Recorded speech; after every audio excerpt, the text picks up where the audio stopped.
জানি জানি ব্লগটা আসতে অনেকটা দেরি হয়েছে, বাট সেদিন ছিল কার্তিক পুজো আর গুটিও আমাদের বাড়িতে এসেছিল, মানে ও আমার সঙ্গে বেরোবে। সেদিন আমাদের দুটো ইনভিটেশন ছিল, তো যাওয়ার সময় বেবি কার্তিকের জন্য খেলনা, ময়ূরের পালক আর ক্যাডবেরি নিয়ে গিয়েছিলাম। ফার্স্ট যে দাদার বাড়ি গেছিলাম সেখানে গৌরব আমাদেরকে ড্রপ করে দিয়ে আসে, ও কিছুক্ষণ ছিল, তারপরে চলে আসার পর আমরা এখানে আমি, মিঠু দি, সুবিদ্যা সব একসঙ্গেই আসছিলাম হেঁটে হেঁটে। ওখান থেকে আসবার সময় একটা ক্লাবে জগদ্ধাত্রী পুজোর ফাংশন হচ্ছিল, আর ফাংশনের গান শুনে তো গুটি নাচা স্টার্ট করে দেয়।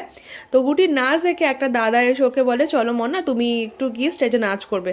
তো ফার্স্টে একটু ভয় পাচ্ছিল, তবে ওকে বলাতে ও দেখি চলে গেল নাচ করতে। এরপরে যে দাদাটা বাড়ি আমাদের ইনভিটেশন ছিল সেইখানে রিয়ারও ইনভিটেশন ছিল, তো ও চলে আসে আর আমরা এখানে তিনজন বেশ মজা করছিলাম, খুব ভালো লাগছিল। অনেকদিন পর একটা ফাংশনে যাই, আর শীতকালে একটু ফাংশন টাংশন বেশ ভালোই লাগে। কিন্তু ফাংশন দেখতে দেখতে অনেকটা রাত হয়ে যায়, আর গৌরব আমাকে ফোন করে আছে যে কখন আসবে কখন আসবে, কারণ আমাদের আরেকটা বাড়ি যেতে হবে।